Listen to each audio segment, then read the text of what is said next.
Hi guys, this is Shada from the 11th apartment. Today I'm going to show you how to stretch your watercolor paper. When you're painting with watercolors, you're typically applying a lot of water and paint to your project, and this liquid can cause the paper to warp and buckle. Stretching your paper before you begin will completely eliminate this. The rule of thumb for watercolor is you want to stretch your paper if it's under 140 pound stock.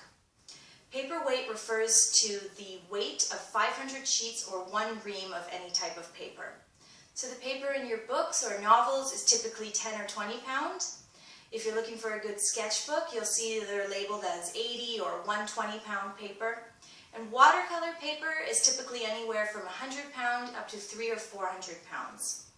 So, like I said, you want to stretch it if it's under 140, but for me, I always stretch my watercolor paper. I think it's just a good practice, and if I pay for a nice quality heavy sheet of 300 pound, I don't want to take a chance on it possibly warping or buckling during the painting process. Stretching your paper is easy, it only takes a few minutes, and I'm going to show you how, so let's get started.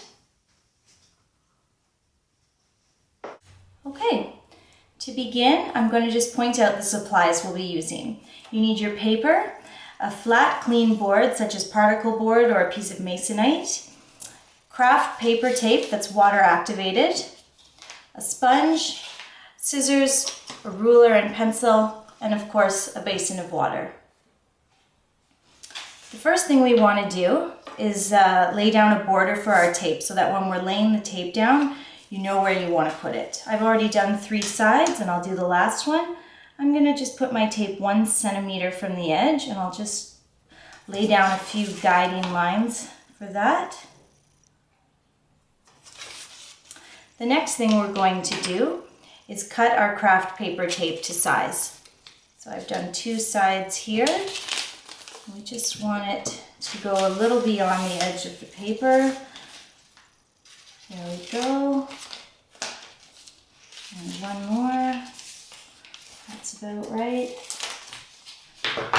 Okay, so we've got our tape for all sides. We'll take that off. The next step is to wet the paper thoroughly. I like to use a little dollar store tray that I have here, but you can use the sink, a cookie tray, whatever works for you. Just make sure that the water and the tray are clean so that you won't impart any dirt onto the paper. You can run it through, soaking it thoroughly. Once that's done, pick your paper up and just let all the excess water drip off one corner. Then lay it back down on your board, keeping in mind that the pencil marks are facing upwards. Take your sponge. I like to just have mine a little bit damp. And working from the center outward, you're going to smooth the paper onto the board. This will just get rid of any air bubbles that might be stuck under there. Okay. And the next step is to wet the craft paper tape to activate the adhesive. So what I do is I just use my sponge, taking these pieces one at a time. I get them nice and wet all the way from one end to the other.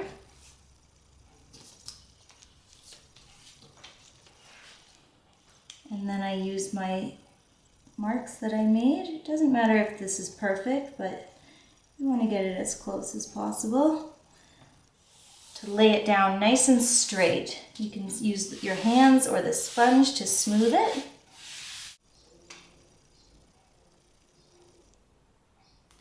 There we go.